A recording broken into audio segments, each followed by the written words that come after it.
तो हम बात कर रहे थे कि कैसे जो है जो ये ऋतु प्रवास होता है, तो हम ज़्यादातर बात जो करते हैं जो आपके बुक्स में लिखी मिलेंगी, तो वो एक रेफरेंस है अपने जो है उत्तरी जो गोलार्ध के हिसाब से। जैसे हम कहते हैं ना कि सबसे बड़ा दिन की जैसे बात करते हैं, आप पूछोगे कि आपसे पूछा जाए कि सबसे बड़ा दिन कौन सा है, आप लिख दोगे कि 21 जून है। सबसे छोटा दिन कौन सा है, 22 दिसंबर लिख दोगे। ये जो बात है 21 जून वाली जो बात है वो कहाँ पे लागू हो रही, उत्तरी गोलार्ध में सबसे बड़ा दिन है। लेकिन दक्षिणी गोलार्ध वाले जो देश है, मान ली ऑस्ट्रेलिया, उनके लिए वो 21 जो जून है वो छोटा दिन है और 22 दिसंबर बड़ा दिन है। ठीक है, तो ज़्यादातर जो चीज़ें तुम पढ़ते हो तो यानी अपना लॉजिक लगाओ, वो ज़्यादातर जो है वो हम इसको कह सकते हैं कि जो लिखने वालों का लिखने का तरीका एक तरह से गलत है। वो आपको भ्रम में डाल सकता, आपको ये लगेगा कि ये पूरी पृथ्वी के लिए ही सबसे बड़ा दिन है या पूरी पृथ्वी के लिए ही सबसे छोटा दिन है, लेकिन ऐसा नहीं होता है। ठीक है, तो यानी उन्हें जो भी लिखने वाला है कि जो है उत्तरी गोलार्ध में जो है 21 जून सबसे बड़ा है, और तो यानी स्पेसिफाई करें, इसलिए मैं आप लोगों को जोर देती हूँ कि प्रिसाइजली लिखने की या समझने की आदत डालो कि आप जो लिख रहे हो तो वो क्या लिख रहे हो, या सामने वाले ने लिख रखा है तो क्या लिख रखा है। ठीक है, लिखना और पढ़ते वक्त बिल्कुल ध्यान दें इस चीज़ के ऊपर।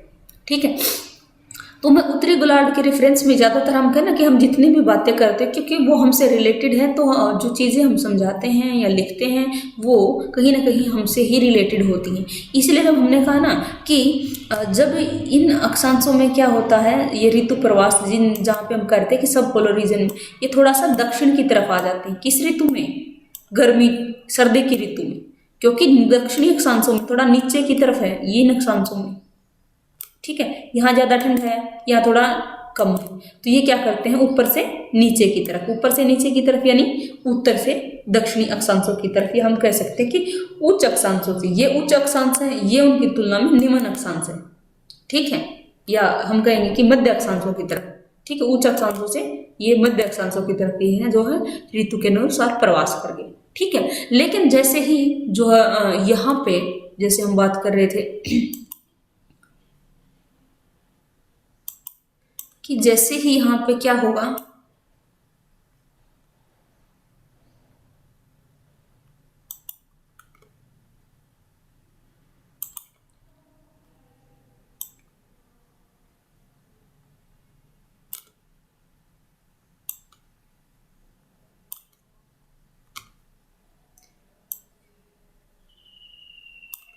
ठीक है, अब जब गर्मी की ऋतु आएगी तो हमने कहा ना कि ये जो था ये इतना हिस्सा परमानेंटली जमा रहता है। ठीक है,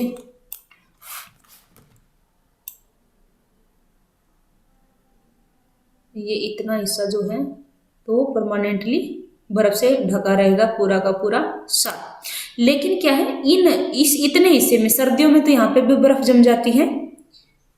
ठीक है, सर्दियों में तो यहाँ पे भी बर्फ जम जाती है, जैसे कि जब यहाँ पे भी बर्फ जम गई तो यहाँ पे रहने वाले लोग ये नीचे आ गए। ठीक है, लेकिन जैसे ही गर्मी आई तो ये इस एरिया में जो बर्फ जमी थी सर्दी में जो जम गई थी वो पिघलना स्टार्ट कर देती है। ठीक है, तो गर्मी के मौसम में इस जगह पे क्या है जो है बर्फ पिघलना स्टार्ट कर देती है। ठीक है, तो अब यहाँ पे बर्फ पिघल गई तो क्या है, पानी भी अवेलेबल हो जाता है, बर्फ पिघल जाती है, तो वो इन क्षेत्रों में क्या है घास उगाती है। और यहाँ की जो घास होती है वो मुलायम घास होती है, तो यहाँ पे घास उगाती है। ठीक है, और ऊपर से ठंड, बहुत ज़्यादा ठंड भी नहीं रही और जो है गर्मी भी नहीं है, तो मौसम। अब यहाँ नीचे वाले स्थानों में क्या होता है, अब नीचे वाले स्थानों में जो यहाँ पे आ गए थे, अब ना सर्दी के मौसम यहाँ पे आ गए थे, अब यहाँ पे थोड़ा गर्मी ज़्यादा बढ़ जाती है। ठीक है, और ये ज़्यादातर लोग क्या है, ये ऊपर नीचे एक तरह से ये जब ऋतु प्रवास करते हैं तो एक तरह से दोनों मौसमों की टॉलरेट करने की इनकी क्षमता होती है कि सर्दी को भी टॉलरेट कर सकते हैं, काफ़ी ज़्यादा सर्दी को भी टॉलरेट कर सकते हैं और गर्मी को भी टॉलरेट कर सकते हैं। तो ये फिर यहाँ उतना घास या जल है जो भी है, तो ऐसे करते हैं फिर ये, और इनको फिर ज़्यादा थोड़ी सी गर्मी में भी प्रॉब्लम होना शुरू हो जाती है, टॉलरेट कर लेते हैं लेकिन फिर भी। तो ये क्या करते हैं, फिर गर्मी के मौसम में ऊपर की तरफ चले जाते हैं, ये घास के मैदानों में अपने पशुओं को चराते हैं। ठीक है, तो यानी ये कहेंगे कि गर्मी के मौसम में ये उत्तर से दक्षिण की तरफ या उच्च अक्षांशों से निम्न अक्षांशों की तरफ प्रवास कर जाते हैं। जबकि क्या है, गर्मी की ऋतु में ये ऊपर की तरफ, ठीक है, नीचे से ऊपर की तरफ प्रवास कर जाते हैं, यानी निम्न अक्षांशों से या मध्यम अक्षांशों से थोड़ा सा उच्च अक्षांशों की तरफ प्रवास कर जाते हैं। ठीक है, तो यानी दक्षिण से उत्तर की तरफ। ये सिंपल सी चीज है, ये विद लॉजिक आपको याद रख लेना है। तो यानी एक तो क्या है, अक्षांशों में ऐसे अक्षांश ऐसी जगह जहां पे ट्रांजिशन होता है, यहाँ पे ये वो एरिया है जहां पे बदलाव हो रहा है। ये जो एरिया है ये बदलाव है, इसमें दोनों के गुण देखने को मिलते हैं। ठीक है, ठंड भी और गर्मी भी। इसको सब पोलर रीजन, इस रेखा के थोड़ा सा इधर, इस रेखा के पार जाते हैं बिल्कुल ठंड नहीं हो जाती, और ना ही इस रेखा के पार आते बिल्कुल गर्मी होती। तो थोड़ा सा गर्मी यहाँ पे भी रहती, होता है ना कि बीच, यहाँ पे दोनों के गुण हैं। ठीक है, यहाँ पे कुछ गर्मी भी देखने को मिलती है और यहाँ पे कुछ काफी सर्दी भी देखने को मिलती है। तो ये जहाँ पे भी अक्षांशों के दोनों साइड, दोनों ध्रुव उसमें गोलार्धों में ये जो है दोनों साइड, ये ऐसे क्षेत्र ऋतु प्रवास के क्षेत्र आपको देखने को मिलेंगे। ठीक है, आगे समझ में। तो यहाँ पे क्योंकि इन अक्षांशों में, जिन अक्षांशों की बात कर रहे हैं, तो दक्षिणी गोलार्ध में ज्यादा कोई क्या बोलते हैं, लैंड एरिया नहीं है, स्थल भाग उतने नहीं है। जैसे दक्षिण अमेरिका महाद्वीप, अफ्रीका भी यहाँ तक आता नहीं, ऑस्ट्रेलिया भी थोड़ा ऊपर से रह जाता है। तो इसीलिए जो आगे मैप हम देखेंगे तो उसमें हम देखेंगे कि ज्यादातर इस तरह के इलाके उत्तरी गोलार्ध में, क्योंकि उत्तरी गोलार्ध में महाद्वीप ज्यादा है और दक्षिणी गोलार्ध में क्या है, महासागर ज्यादा है। ठीक है, तो इन उच्च अक्षांशों तक जहां तक हम बात कर रहे हैं वहां तक फिर अंटार्कटिका ही आ जाता है। ठीक है, तो नीचे वो और नहीं रहते। तो जो फर्स्ट इस तरह का जो ऋतु प्रवास है, किन में, शीतोष्ण कटिबंधीय क्षेत्रों में या उपध्रुवीय इलाकों में। ठीक है, तो ऋतु के अनुसार उच्च अक्षांशों से निम्न अक्षांशों की तरफ आ जाते हैं गर्मी के मौसम में। ठीक है, नहीं सर्दी के मौसम में, सर्दी के मौसम में उच्च अक्षांश से निम्न अक्षांश की तरफ या उत्तर से दक्षिण की तरफ। ठीक है, और क्या है, गर्मी के मौसम में दक्षिण से उत्तर की तरफ, यानी मध्यम अक्षांशों से या निम्न अक्षांशों से उच्च अक्षांशों की तरफ ये लोग प्रवास करते हैं। ठीक है, आई होप आप लोगों को समझ में आ गया होगा। तो दूसरा जगह देखते हैं, दूसरी इस तरह की जो ऋतु प्रवास की सिचुएशन कहाँ पे देखने को मिलती है। ठीक है, एक तो ये है अक्षांशों के अकॉर्डिंग होती है और दूसरी ऊंचाई के अकॉर्डिंग होती है। ठीक है, तो क्या करते हैं, ऊंचे पर्वत, तो बहुत सारे ऐसे पर्वत आपने देखे होंगे जहां पे बर्फ जमती है। ठीक है, तो ऊंचे पर्वत जिनकी हाइट, मान लीजिए इस पर्वत की हाइट 6000 है, 6000 मीटर है। ठीक है, 6000 मीटर, और आपको पता है 6000, ये मान लीजिए हाइट है 5000, ये इस लाइन पे कितनी होगी, 5000 है। और जो हिम रेखा आप लोगों ने पढ़ा होगा या सुना होगा, हिम रेखा क्या बोलते हैं, ऐसी ऊंचाई, वो ऊंचाई जिससे ऊपर हमेशा क्या है, बर्फ जमी रहती है, इतनी, यानी 0 डिग्री की रेखा होती है 5000 पे, यानी 0, यहाँ पे इससे ऊपर 5000 से ऊपर अब अगर हाइट पे जाएंगे, ठीक है, तो क्या परमानेंटली बर्फ जमी रहेगी, क्योंकि जो टेम्परेचर है वो 0 से नीचे चला गया। ठीक है, तो ये हो गया, इसको बोलते हैं हिम रेखा। तो यानी अब यहाँ पे क्या बनेगी, आइस कैप बन जाएगी, आइस कैप, यानी पर्वत चोटी, ये चोटी होगी और इस चोटी पे के इतने हिस्से पे जो 5000 से मीटर से ऊपर का जो एरिया है इस पर्वत का, वो एरिया जो 5000 मीटर से ऊपर पड़ता है, तो यहाँ पे क्या होगा, अब बर्फ जम गई, तो जिसको हम बोलते हैं आइस कैप। तो पर्वतों के ऊपर जो बर्फ मिलती है उसको हम बोलते हैं आइस कैप। और जो महाद्वीपों के ऊपर, जैसे हमने बात कर रहे थे ना, अंटार्कटिका है, ठीक है, अंटार्कटिका था ये, या सब पोलर रीजन में जहाँ पे बर्फ समतल धरातल पर भी पड़ी रहती है, वहाँ पे उच्च अक्षांशों में ऐसे क्षेत्रों में, वहां पर हम उसको बोलते हैं, उस बर्फ को, परमानेंट जो बर्फ होती है उसको आइस शीट बोलते हैं। ठीक है, तो यहाँ पे पर्वतीय क्षेत्रों में ये आइस कैप हो गया। तो ये आइस कैप जो है यहाँ पे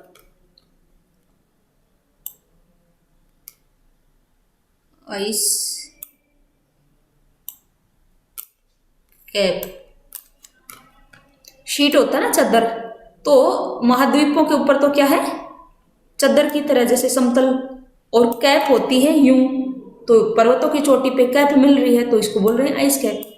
ठीक है, तो ये 5000 मीटर से ऊपर आइस कैप मिलती है। ऐसे जगह उच्च पर्वतीय इलाके, ठीक है, उच्च पर्वतीय जो इलाके हैं वहां पे इस तरह की। तो अब ये हो गया। अब मान लो आगे ये वो एरिया आ गया, तो यहाँ पे मान लीजिए फिर ये दूसरा पर्वत आ गया।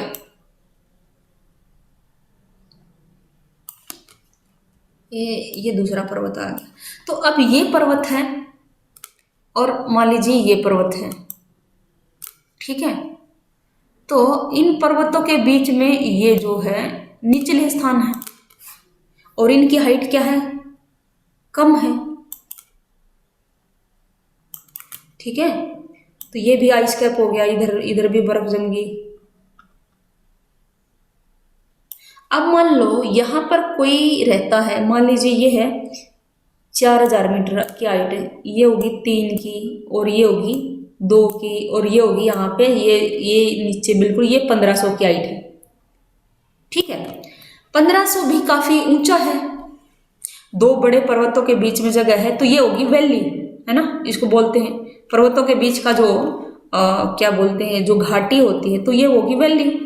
तो ये जो एरिया है समतल, ठीक है, पर्वतों के बीच का ये जो समतल एरिया, जहाँ पे अभी मैं ब्लू कलर कर रही हूँ, ये पिंक कलर कर रही हूँ, तो ये आपकी वैली होगी। इसकी हाइट है 1500 और ये होगी 6000, ये 5000 से ऊपर। तो अब क्या होता है, अब सर्दी के मौसम में, अब सर्दी के मौसम में ये बर्फ 5000 तक तो हमेशा ही रहेगी। सर्दी के मौसम में क्या हो सकता है कि 3000 मीटर तक भी जो है, ये 3000 की लाइन बन गई, तो यहां तक भी क्या है, बर्फ जम जाती है। सर्दी के मौसम में यहाँ पे भी बर्फ जम जाती है। ठीक है, और लेकिन इन इलाकों में ये जैसे 15 से वाली जो हाइट है, अभी यहाँ पे क्या है, उतनी क्या नहीं होती है, उतनी सर्दी नहीं होती है। यहाँ पे सर्दी तो होती है 1500 पे भी, लेकिन इतनी सर्दी नहीं होती कि बर्फ नहीं जमती, कि काम नहीं रुकता। ठीक है, तो अब क्या करते हैं, मान लीजिए 3000 तक की हाइट पे ये बर्फ जम गई। ठीक है, अब इन क्षेत्रों में, इन पहाड़ों की जो है उन पे जैसे जो घर बने होते हैं, अब यहाँ पे मान लीजिए घर बने हुए थे, तो ये लोग तो बीच बीच में, ठीक है, यानी ये कोई रहने के गांव कह लो जो भी है, तो अभी यहाँ पे जो लोग रह रहे थे, यहाँ पे भी क्या है, चरागाह होते हैं। ठीक है, कोई भी जैसे बीच में चरागाह थी, तो इन ऊंचे पर्वतीय क्षेत्रों में क्या, ऊपर जो है यहाँ पे अब सर्दी के मौसम में यहाँ पे इतने तक की हाइट बढ़, यहाँ पे ठंड होगी, बर्फ जम गई, अब इनके पशुओं को चारा नहीं मिलेगा, तो ये लोग क्या करते हैं, ठीक है, उच्च पर्वतीय चोटियों से घाटियों की तरफ प्रवास करते हैं, निचले स्थानों की तरफ, उच्च स्थानों से निचले स्थानों की ओर, क्योंकि निचले स्थानों में ये हाइट कम है और हाइट कम है तो वहां का टेम्परेचर भी उतना ज्यादा ठंडा नहीं है। ठीक है, तो ये आ गई यहाँ पे। ठीक है, तो सर्दी के मौसम में ये उच्च पर्वतीय क्षेत्रों से निम्न पर्वतीय क्षेत्रों की तरफ यहां से यहाँ पे आ जाए, यहां से यहाँ आ जाए या घाटों में आ जाए। ठीक है, तो जैसे ही अब ऋतु परिवर्तन होगा, अब जो गर्मी की ऋतु आना शुरू होगी, तो क्या होगा, अब ये जो बर्फ थी वो पिघलना शुरू हो जाएगी। ठीक है, तो इस क्षेत्र की बर्फ पिघल गई। ठीक है, और ये लोग क्या है, यहाँ नीचे आ गए थे।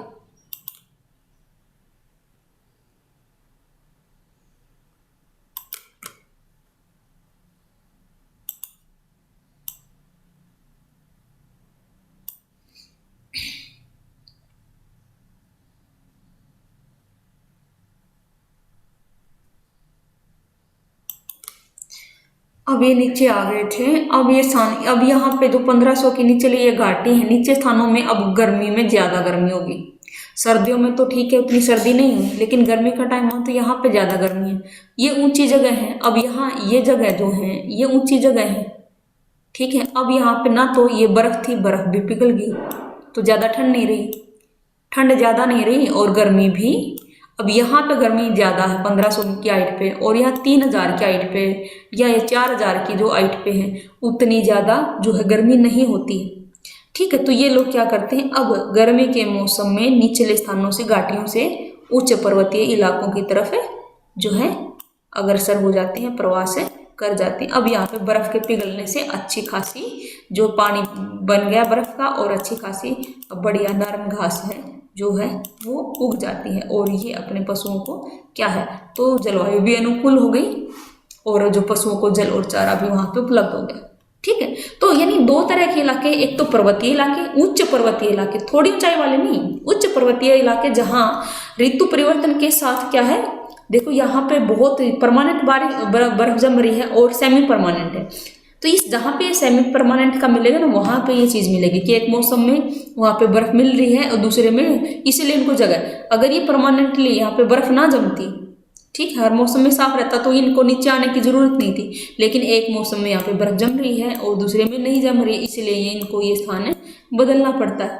तो इस तरह की जो सिचुएशन है, दो कंडीशन में होती है, या तो उच्च पर्वतीय इलाकों में, ठीक है, या तो फिर उच्च अक्षांशीय क्षेत्रों में, जहाँ पे क्या है, कुछ क्षेत्र ऐसा होता है जहाँ पे एक सीजन में परमानेंट बर्फ जम जाती है, मतलब एक सीजन में बर्फ जम जाती हो और दूसरे में पिघल जाती है। ऐसे स्थानों पर, चाहे वो अक्षांशीय है और चाहे ये उच्च पर्वतीय क्षेत्र है, इन दो तरह के स्थानों में क्या है, आपको ऋतु प्रवास है, ट्रांसफॉर्मेंस है, देखने को मिलता है, ठीक है।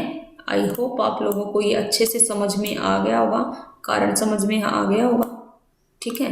और इलाके भी कहाँ कहाँ मिल सकते हैं। अब अगर आपको ये पता हो, अगर आपको ये पता हो, अक्षांशों की ठीक ठाक जानकारी हो, जैसे कटिबंधों की ठीक जानकारी हो, और आपको पर्वतीय क्षेत्रों की ठीक जानकारी, किन किन क्षेत्रों में ऊंचे पर्वत मिलते हैं। अब जैसे हिमालय है, ठीक है, जैसे हिमालय है तो उनकी जो एवरेज हाइट है 5000 मीटर से ऊपर ही है। बहुत सारे पर्वत ऐसे हैं जो जिनकी ऊंचाई 5000 मीटर से ऊपर है, बहुत सारे हैं।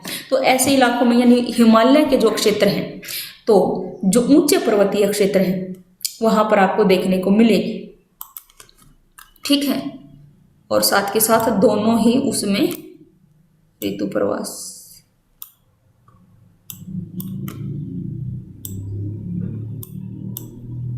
ठीक है। तो किन इलाकों में मिलेगी, क्यों मिलेगी, कारण क्या है, विशेषता क्या, ये सारी चीजें हमने कर ली, ठीक है। और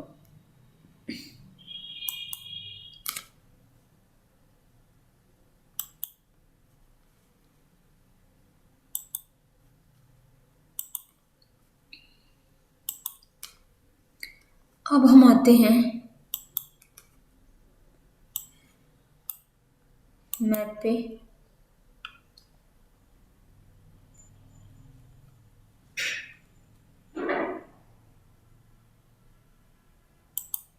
इस मैप में ये जो डार्क कलर दिख रहे हैं, ठीक है, ये वाला शेड जो दिख रही है, और तो ये देखिए जिन उच्च अक्षांशों की हमने बात करी वो ये उच्च अक्षांश है। देखो ये 60 डिग्री वाली लाइन इससे ऊपर है, ठीक है। तो नीचे हम जो है वो देखेंगे तो यहाँ पे कर्क रेखा और मकर रेखा, जहाँ पे भी ट्रांजिशन है, ठीक है, यहाँ पे ज़्यादा गर्मी है और इसके इस साइड कम गर्मी है। तो देखो इन क्षेत्रों में ये जो इसका क्या बोलता है, कालाहारी का डेजर्ट है, यहाँ पे ये कर्क रेखा है, कर्क रेखा के इस पार और इस पार, ठीक है।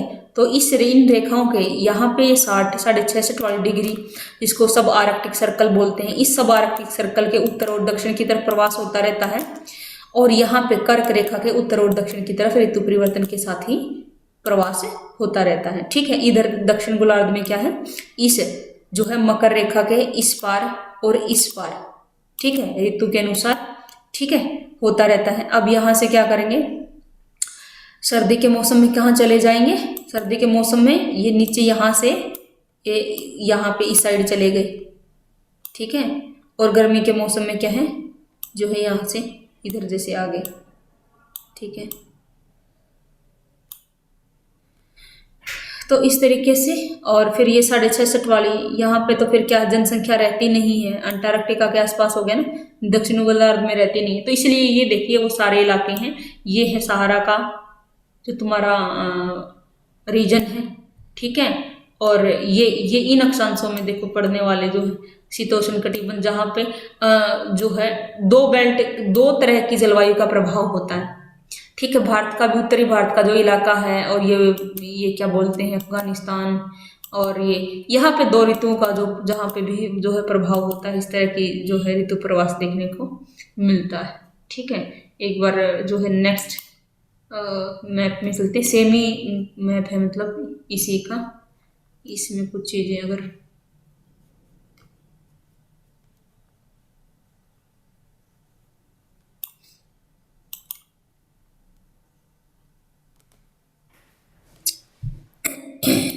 तो यहाँ पे ये दिख रहा है, ठीक है। ये जो चीज़ हमने है, ये कालाहारी का डेजर्ट है, ठीक। और कुछ थोड़े बहुत ये मान लो जैसे यहाँ पे इलाके हो सकते हैं, और ये तुम्हारा ये इसके बीचों बीच कर्क रेखा जाती है सहारा के डेजर्ट के बीच, तो ये इलाका हो गया, ये पूरी बेल्ट हो गई, ठीक है। और ये यहाँ पे चीन के मध्य एशिया यहाँ तक मतलब ये जाती है, ये काफ़ी लंबी चौड़ी बेल्ट हो गई। तो आपको ये पूरी बेल्ट है, बेल्ट का मतलब कंटिन्यूस स्ट्रेच है। और दूसरी ये होगी, ठीक है, साइबेरिया का, उत्तरी साइबेरिया जिसके बारे में अभी हम बात कर रहे थे, ठीक है। तो ये सारे क्या है, नोमैडिक हर्डिंग जो है स्थानांतरी ऋतु प्रवास के जरिए ये जो पशुचारण का काम करते हैं, ठीक है। तो यानी पशुचारण का काम यहाँ पे तो ऋतु प्रवास यहाँ पे हो रहा है, और यहाँ पे जो इलाके हैं